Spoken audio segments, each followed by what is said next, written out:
سب سے بڑی تیاری کیا ہے کہ اپنے دلوں کو صاف کر لو، کہ جس دل میں نفرت ہو، بغض ہو، کسی کے لیے غصہ ہو، کسی کے لیے کیا کیا جذبے ہوں، دل صاف کرنا۔ ہمارے گھروں میں روزانہ جھاڑو ہوتا ہے، یہاں مدرسے میں روزانہ صفائی ہوتی کہ نہیں ہوتی؟ کیونکہ دنیا کی اصل گندگی ہے تو جھاڑو ہاتھ سے نہیں چھوٹ سکتا۔ حرم شریف میں دیکھا کیسے چاروں طرف خدام پھر رہے ہوتے ہیں برش لے کر۔ کہ تمہارے مولوی شاہد صاحب بھی ایک دفعہ وہاں خدام حجاج میں گئے تھے، میں نے ان کے ہاتھ میں برش دیکھا، وہی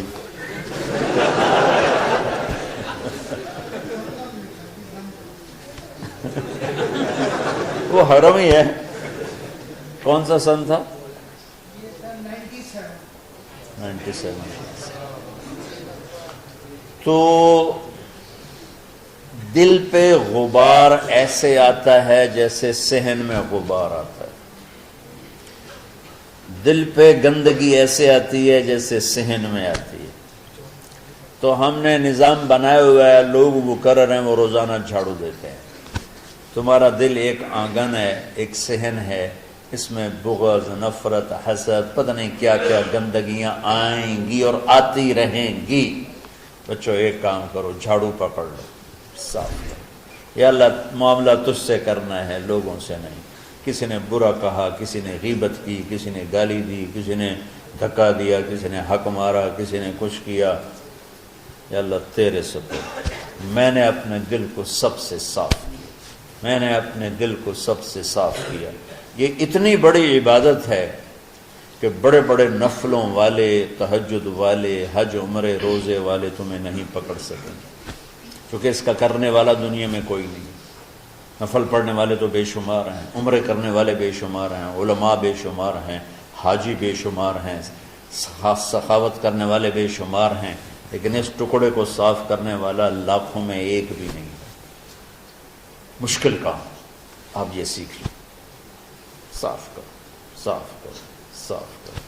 یہ رمضان کی سب سے بڑی تیاری اور علم کو حاصل کرنے کی سب سے بڑی چابی ہے کہ اپنے دل کو کھلا کر لو۔ کوئی چیز خالی ہوگی تو کچھ آئے گا۔ جس دل میں بغض بھرا ہو، نفرت بھری ہو، حسد بھرا ہو، کینہ بھرا ہو، اس میں خاک آئے، اس میں تو علم کی ایک کرن بھی نہیں آئے گی۔ اس زبان سے چاہے جتنے مرضی موتی بکھیرے، دل اس کا اندھا ہوگا۔ لا تعمل الابصار ولكن تعمل القلوب التي في الصدور۔ یہ آنکھوں سے اندھے نہیں، دل سے اندھے ہیں۔ تو بچوں اپنے دل کو صاف کرنا سیکھو۔ وہ کتنی مشہور حدیث ہے، آپ نے کہا اس دروازے سے ایک جنتی آ رہا، تو ایک انصاری صحابی داخل ہوئے، جوتا ہاتھ میں، داڑھی میں وضو کا پانی۔ اگلے دن اس دروازے سے ایک جنتی آ رہا ہے، تو ایک صحابی آئے، ہاتھ میں جوتا، داڑھی میں وضو کا پانی۔ وہی صحابی اگلے دن اس دروازے سے ایک جنتی آ رہا ہے، تو وہی صحابی 3 دن جنت کی بشارت لیے۔ اس صحابہ کی جماعت میں ایک شخص ہیں جن کا نام ہے عبداللہ بن عمرو بن عاص۔ ان سے بڑا عبادت گزار صحابہ میں کوئی نہیں تھا، نہ سابقین میں نہ متاخرین میں، نہ پہلوں میں نہ بعد والوں میں۔ ان کی عبادت کیا تھی؟ ساری رات جاگنا، سارے دن کا روزہ، اور ایک ختم قرآن صبح سے شام۔ اتنی اللہ نے طاقت دی تھی۔ پھر وہ غلوب والی بات آ گئی، ایکسٹریم ہونے والی بات آ گئی۔ ان کی شادی والی رات حجلہ عروسی میں داخل ہو رہے ہیں، دلہن کے کمرے میں داخل ہو رہے ہیں، اور مصلی بچھا کے اللہ اکبر، اور دیر نفل تے نفل، دیر نفل تے نفل۔ تو ان کی بیگم نے دیکھا تو وہ بھی خیر کا زمانہ تھا، انہوں نے بھی وضو کیا اور پیچھے مصلی بچھا کے وہ بھی فجر تک نفل پڑھتے رہے۔ صبح ہوئی تو حضرت عمر بن عاص رضی اللہ عنہ نے پوچھا، بیٹی رات کیسی گزری؟ کہا جی ماشاءاللہ آپ کے بیٹے تو بڑے عبادت گزار ہیں، ساری رات نفلوں میں ہی گزری۔ تو وہ ان کو شکایت کر دی۔ حضرت عمر بن عاص کو اتنا غصہ چڑھا، بیٹے کو تو کچھ نہیں کہا، کتنی حکمت کی بات ہے، سیدھے گئے اللہ کے نبی کے پاس، یا رسول اللہ یہ عبداللہ دیکھیں کیسا نادان ہے، اس کی شادی کی ساری رات نفل پڑھتا رہا۔ تو آپ کہتے ہیں ماشاءاللہ ماشاءاللہ کتنی بڑی بات ہے، نفلوں میں گزر گئی، رات بھی نفلوں میں گزر گئی۔ جیسے بعض وہ تبلیغ والے کہتے ہیں بچے کی ٹانگ ٹوٹ گئی پھر بھی گشت نہیں چھوڑا۔ کیسے احمقانہ باتیں کرتے ہیں۔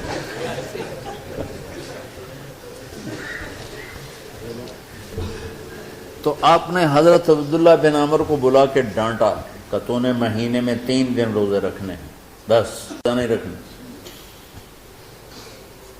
اور ہفتے میں 1 قرآن ختم کرنا ہے۔ کہا یا رسول اللہ میرے اندر طاقت زیادہ ہے۔ پھر اچھا 15 دن روزے رکھنے، یعنی میرے اندر طاقت زیادہ ہے۔ آپ اس کو تھوڑا تھوڑا کر کے گھٹاتے رہے، اور وہ ہر دفعہ نہیں یا رسول اللہ میرے اندر طاقت زیادہ ہے۔ تو آخر میں آپ نے کہا اچھا چلو 100 میں داؤدی پہ آ جاؤ، 1 دن روزہ رکھو، 1 دن افطار کرو، اور 3 دن سے پہلے قرآن ختم نہیں کرنا۔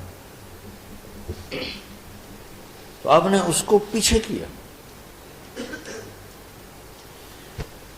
یہ بیٹھے تھے اس محفل میں، ان کے دل میں آیا کیا یہ بزرگ مجھ سے زیادہ عبادت کرتے؟ رات میں ساری جاگتا ہوں، دن روزہ رکھتا ہوں، 1 ختم کرتا ہوں، تو جنت کی بشارت تو مجھے ملنی چاہیے تھی، ان کو کیسے مل رہی؟ یہ کسی کتاب میں نہیں لکھا کہ یہ ان کا جذبہ تھا، لیکن جو کہ میں ان کی سیرت کو جانتا ہوں تو مجھے خیال آتا ہے کہ ان کی نفسیات میں یہ بات آئی ہوگی، چونکہ صرف انہی کو خیال آیا کہ میں جا کے دیکھتا ہوں کہ یہ بزرگ کیا کرتے ہیں۔ تو ان کے پاس پہنچ گئے، چاچا ذرا، وہ ادھیڑ عمر تھے، چاچا وہ میرے ابا تھوڑے ناراض ہیں تو کچھ دن آپ کے پاس گزار لوں؟ کا بیٹا بسم اللہ آ جاؤ۔ اب رات ہوتے ہی عشاء کی نماز پڑھ کے انہوں نے جلدی سے چادر اوپر لی اور یوں سراغ کر کے ان چاچے کو دیکھنے لگے ایسے کر کہ اب یہ کیا ساری رات سجدہ کرے گا، اور ساری رات روتے روتے روتے روتے مصلی گیلا ہو جائے گا، یا ساری رات رکوع کرے گا، ساری رات قیام کرے گا، ساری رات قرآن پڑھے گا، اس تصور سے یوں دیکھ رہے۔ اور وہ بزرگ صحابی تشریف لائے، سرانے پہ سر رکھا، اللہم بسمک اموت و احیا، ہو گئے۔ اب یہ دیکھ رہے ہیں ابھی اٹھیں گے، ابھی اٹھیں گے، ابھی اٹھیں گے، فجر کی اذان پہ اٹھے۔ اب یہ تو حیران پریشان ہو گئے کہ یہ کیا ہو؟ اس زمانے میں تو منافق تہجد نہیں چھوڑتے تھے ڈر کے مارے کہ پتہ نہ چل جائے ہمارے کفر کا، تو یہ چاچا جنت بھی لے گیا تو ستا بھی پیا کہ چلو کل دیکھوں گا۔ اگلی رات پھر چادر سر پہ کر کے اور یوں سوراخ کر کے لیٹے ہوئے اور دیکھ رہے۔ چاچا پھر تشریف لے اور سرانے پہ سر رکھ، اللہم بسمک اموت و احیا، ہو گئے۔ فجر کی اذان پہ اٹھے، یہ اور پریشان ہو گئے کہ میرا نبی کا فرمان تو سچا ہے، اس میں تو شک بھی کفر ہے، لیکن عمل کیا ہے جس پر اس کو جنت کی بشارت ملی؟ 2 رکعت نفل بھی نہیں۔ اور آج کے دور میں تم میں سے ماشاءاللہ اکثر بچے تہجد پڑھتے ہیں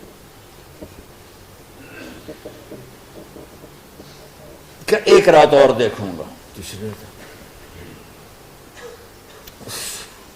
اللہم بسمک اموت و احیا، ساری رات۔ تو تیسری رات پھٹ پڑے عبداللہ بن عمر، کہنے گے چاچا میری ابا سے کوئی لڑائی نہیں تھی، 3 دن میں تیرے بارے میں سنتا رہا، جنتی جنتی جنتی۔ میں دیکھنے آیا تھا کہ آپ کیا کرتے ہیں، آپ تو کچھ بھی نہیں کرتے ہو، ساری رات سوتے رہتے، اب کیا کرتے ہو؟ میں کہا بیٹا یہی ہے جو تم نے دیکھا ہے۔ اب ان کو سمجھ میں نہیں آ رہا کہ یہ جوڑ کیسے بٹھاؤں، ادھر جنت کی بشارت، ادھر ساری رات خراٹے، اب یہ اس میں جوڑ کیسے بٹھاؤں؟ نبی کی بات تو غلط ہو نہیں سکتی۔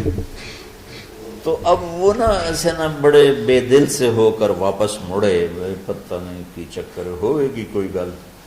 جب وہ دروازے تک پہنچے تو کہنے لگے بیٹا ادھر آنا، واپس آ گئے۔ اب میں تمہیں اصل راز کی بات بتاتا ہوں۔ کہ کیا ہے؟ کیا ہے؟ تو یہاں ہاتھ رکھا، کہا یہ جو دل ہے نا اس میں کسی انسان کی نفرت نہیں۔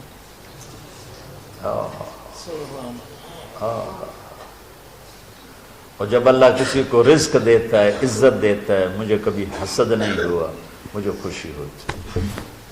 تو عبداللہ بن عمر نے کہنا تھا ہاں یہ بات ہے، نہیں، ان کو ہاذا ہوا، اچھل کے کہنے لگے ہاذا ہوا، ہاں ہاں ہاں ہاں یہی ہے، یہی ہے، یہی ہے۔ پھر کہنے کہ چاچا پر یہ میرے بس کا نہیں ہے، کون کرے گا یہ؟ اتنے بڑے آدمی ہو کر کہہ رہے ہیں کہ یہ میرے بس کا نہیں۔ تو بچوں، دنیا میں جنتی بننا ہے اور علم اللہ سے لینا ہے تو اسے صاف کر دو،